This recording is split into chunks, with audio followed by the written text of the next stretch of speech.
Hey guys, welcome back. So, Mr. Lawrence Brown, this video I guess would be for you and of course everybody else, but being that he wrote me or sent me a video, which you can definitely explain yourself better through a video rather than writing. I'm the same way. I'd rather talk than write because I am terrible at writing. But anyway, let's get into this. So here we have it, the wind. How to play the wind. The worst part about the wind is it's the entire game. If you don't play the wind, you will never win anything at all. Like, there will be no wins in your wind column if you don't play the wind properly. Now, let's start with my theory. I developed this theory about using the squares on the green.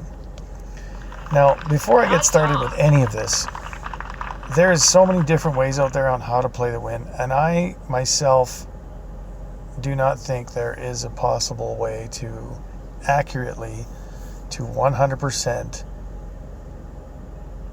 tell how to use the wind.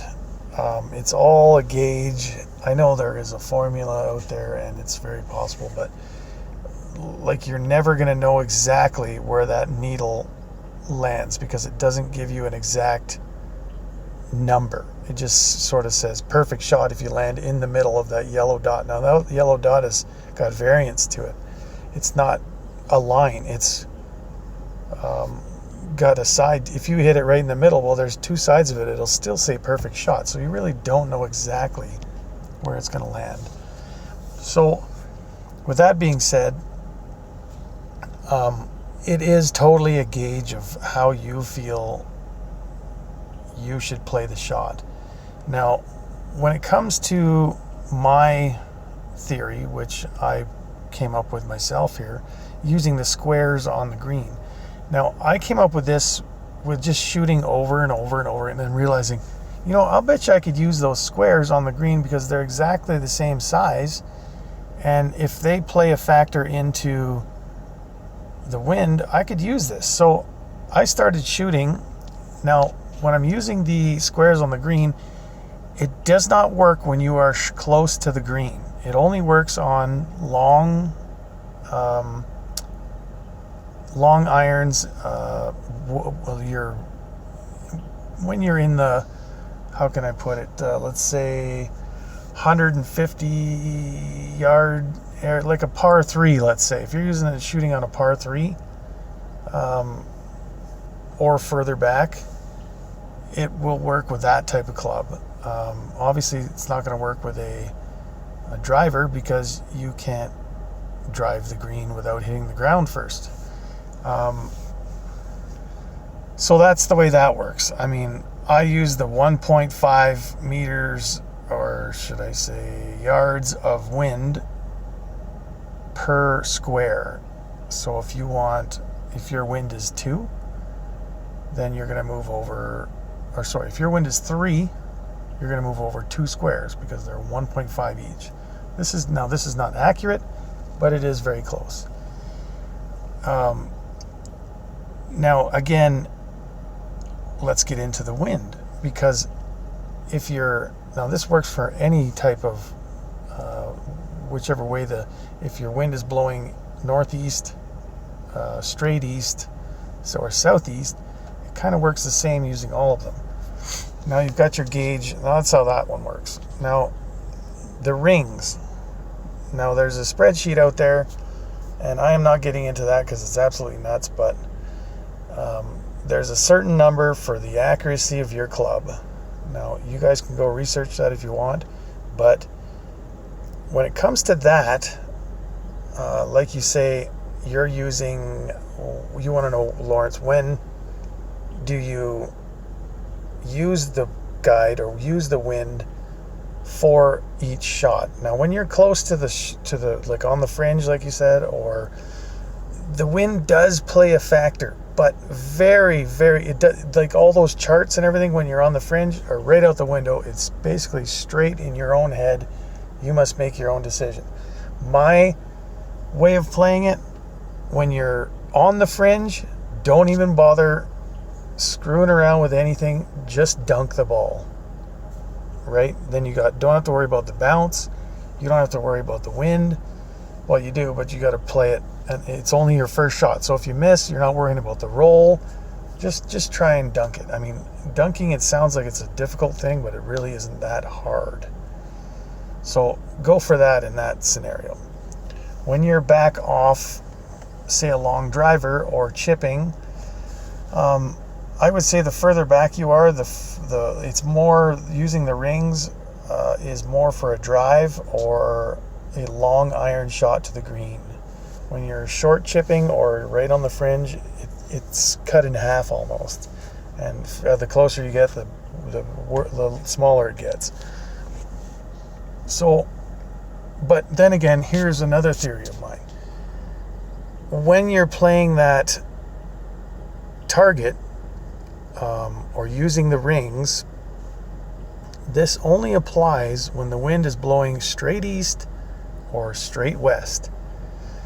So if your arrow is pointing to the southeast or the southwest at an angle, because it varies all the way around, obviously it's not going to be perfectly used towards what the number is on your chart for each ring, because you now at that point, just say it's going southeast, you're going to have to move your target over towards the west to play the opposite of it, and you're also going to have to play it up towards the north so that you're playing for the westerly wind which is blowing. So in a simple factor, if your arrow is pointing up to the right, you're going to play your target down to the left. Whatever you think, you're playing the opposite of where it's blowing. So obviously if it's blowing not straight across, then obviously it's not going to play into the wind perfectly, because it's not blowing straight across. Now here I'm blabbing, I'm just trying to throw some shots up there just so it's not so boring here. But so there's your rings. That's what I've come across with the rings. I mean, they're never the same. And I was just looking at some comments today about the skewer club. The skewer club, I never used to miss on a short shot. Never. It was automatic for me around the fringe and whatnot. And in the past couple weeks or even a month, I'm missing every third shot with the skewer. I'm missing one. And before it was like automatic. You could hit a great shot and it would still go in. Now it seems like it's playing the wind and it's not hitting accurately. So I don't know what the deal is with that, but I don't know if the game is playing tricks on you. I just don't think it's perfectly accurate to what all these things that are out there, the rings, the squares, I don't have a way to tell you exactly what you should do. You basically got to figure it out yourself and use your own judgment with these charts and things like the squares. Like you have to become good at it yourself and develop your own way of using these helpful hint type of things. Now, you use your rings on the ground. You can also use the rings when you're using your needle.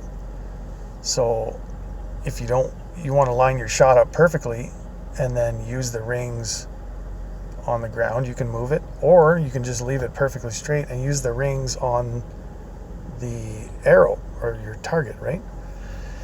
So there's so many different ways of playing the wind that it's almost impossible to actually nail down the exact way or when to use the wind. It's got to be in the perfect condition. It's got to be going straight across, or there can't be any variances, or else it's different. Like your accuracy levels of your club, you're going to use a different club every time, so you can't sit there with a piece of paper in every shot and check out what you need to do, because it doesn't happen. You don't have enough time, for one, to do all that. It just doesn't make any sense to do all this. So you've got to compile it all in your head of what your club uses per wind, and make up your own with all the stuff that you have out there to use. So there you have it. I hope that kind of explains a little bit to you. I mean, it's literally impossible to be perfect when it comes to the wind. It is impossible. There's so many different variances that will change the way it happens that you just can't pick a way to do it. It's impossible.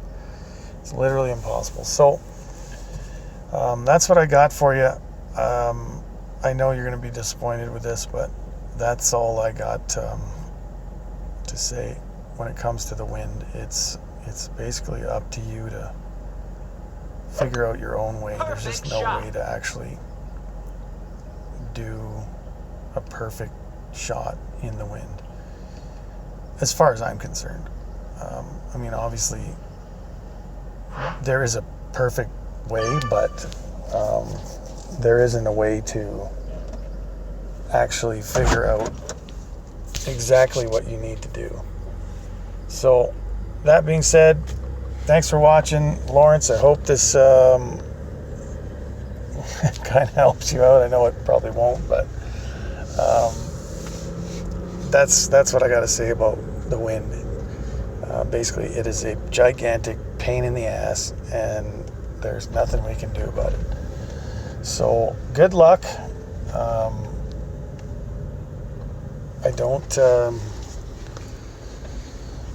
I don't really have much else to say about it. So